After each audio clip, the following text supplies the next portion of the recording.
3টা মনে হয় বাজে তখন আমার কাছে এসে গায়ে হাত দিচ্ছে। আমার স্ত্রীর সাথে স্বামী স্ত্রীর মতো যে অনৈতিক কাজ সেটা আমার বাবা করছে। আমার স্ত্রীর সাথে আমি এটা সঠিক বিচার চাই।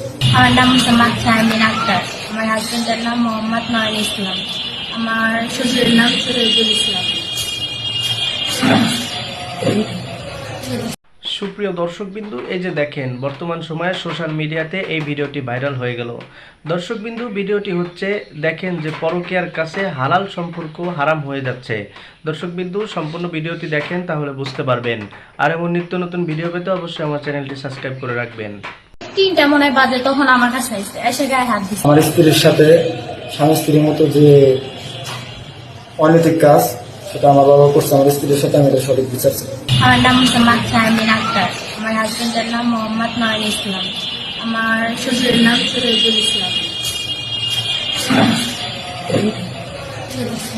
আমার এই প্রথম এভাবে ছিলাম যখন থেকে আমার শ্বশুর নিয়ে আসার পর 10-12 দিন থাকতে থাকার পর টাকা গেছি টাকা। তারপর থেকে আমার শ্বশুর থেকে নিয়ে আসার পর 2 থেকে 3 দিন থাকছে। তারপর একদিন পর রাত্রে সন্ধ্যার দিক দেখ আপু আমার কাছে গেছে। আমি বলছি কি হয়েছে আপনি এনে গে?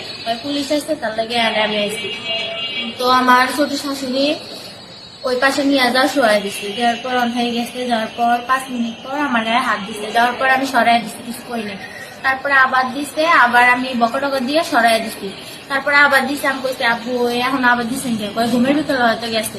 তারপরে সরাই দিচ্ছি। তারপরে 12টা বাজে। তারপরে এই পাশে একবার এসে ওই পাশে একবার যায়, এবার করে 2টা-3টা পর্যন্ত এরকম করে এই পাশে যায় আবার ওই পাশে আসে। তারপরে 3টা মনে হয় বাজে তখন আমার কাছে এসে গায়ে হাত দিচ্ছে। দেওয়ার পর আমার প্রস্তাব দিচ্ছে। তখন আমি কইছি যে আপু আপনার কখনো আমি শ্বশুর হিসাবে দেখি নাই, আমি আপনার বাপের হিসাবে দেখি। এই কথা যে বলতে পারবেন আমি ভাবতে পারি না। আপনার আমি মাইয়ার যে কথা বলতে পারবেন আমি ভাবতে পারি না। আপনি কখনোই আমি এই শ্বশুর হিসাবে দেখি না, একদম বাপের চোখে দেখছি। তারপরে কথা দেখো তুমি আমারে দাও, তোমার পাশে আমি জীবনেও আই মনে হয় থেকে আমি যাবো গা। তুমি যখন দেখো আমি ওখান থেকে ফোনও দিব না, জীবনে আর আইমো না। এনে তোমার লগে কোনো যোগাযোগ রাখবো না, একবার দাও, কেউ যদি জানে কি হইব। তারপরে কইছি এখান থেকে যাইবেন না, আমি চিল্লানি দিব। তারপরে কইতেছে যে কি দেও আমি এক থেকে যাবো গা, জীবনেও এনে আমো না। অনেক কিছু বুঝানোর পর আমি কইছি এনে চিল্লানি দিব না, আপনি যাবেন না। তারপরে কইতেছে যে আচ্ছা কি। তারপর থেকে যাওয়ার সময় করতেছে যে কি ভালো করলি না, কাজটা ভালো করলি না। তখন আমি কইছি ভালো করছি না সেটা আমি দেখি। অনেক গেছে সেদিন গেছে। তার পরের দিন 2 দিন পর আমার হাজবেন্ড 2 দিন পর আমার হাজবেন্ড গেছে। যাওয়ার পর আমার হাজবেন্ড এই কথা বলার আমি সাহস পাই না, যে বললে না জানি কি হয়ে যাবো। আমি বলি নাই। তারপর আমার হাজবেন্ড 2 দিন না 3 দিন থাকার পর সকালে গেছে। যাওয়ার পর সেদিন রাতে আবার আসবে। আসার পর আমার টাকা অফার দিচ্ছে, তারপর জিনিসপত্র অফার দিচ্ছে। কয় তুমি আমার যদি একবার দাও, তুমি যা চাইবা তাই দিব। তুমি কেউ জানবো না যে তোমার আমি এই কাজ করছি এই কাজ করছি। তুমি যখন যা চাইবা আমি তাই দিব। আমি বলছি আব্বু আপনি যে এই কথা বলতে পারলেন আমি ভাবতেও পারি না। আপনি কখনো আমি শ্বশুরের চোখে দেখি না, বাপের চোখে দেখছি। আর এই কথা যে আপনি বলবেন আমি ভাবতেও পারি নাই।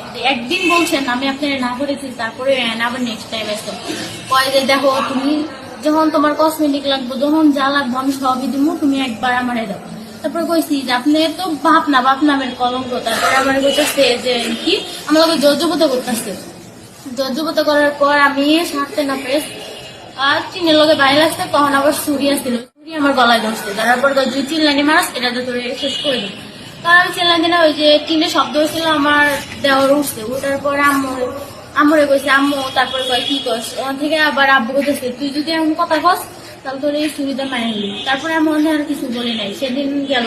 যাওয়ার পর সকাল হওয়ার পর সে ঢাকা যাবো। ঢাকা যাওয়ার জন্য রেডি হয়েছে। রেডি হওয়ার পর সে রাস্তায় গেছে। যাওয়ার পর আমার ছোট শাশুড়ি আছে, আমার শ্বশুর শাশুড়ি ডাক্তারের কাছে গেছে। অন থেকে আমার শ্বশুর আবার ঘুরে এসে হেরা আমার শাশুড়ির কাছে ব্যাগ দিয়ে দিছে। দেওয়ার পর সে সন্ধ্যাবেলা 8 বাজার ঘুরে নিয়ে আসে। বিকেল টাইমে তোমার আমার 1 গ্লাস দুধ নিয়ে এসে, আমার কাছে 1 গ্লাস দুধ নিয়ে এসে আর একটা ওষুধ নিয়ে এসে। নিয়ে আসার পর কয় শারমিন এটা খাও। আমি বলছি আম্মু দুধ খাবো না। কয় না খাও, তোমার শরীর অনেক ক্লান্ত, খাও। তারপর ওষুধ দিচ্ছে। আমি বলছি ওষুধ কি লাগে? কয় তোমার শরীর অনেক ক্লান্ত তো এইটা সরকারি হাসপাতাল দিচ্ছেন, তুমি এটা খাও, খাইলে ঠিক হয়ে যাবে। আমি বিশেষ করে খাইছি। খাওয়ার পর যে ঘুমায় গেছি। দর্শক, ভিডিওটি তো আপনারা সম্পূর্ণই দেখলেন। আপনারাই বলেন তো এসব নির্লজ্জ শ্বশুরের কি বিচার হওয়া উচিত? কি বিচার হলে আর কখনোই এরকমের পুত্রবধূরা তার শ্বশুরের কাছে নিরাপদ থাকতে পারবে?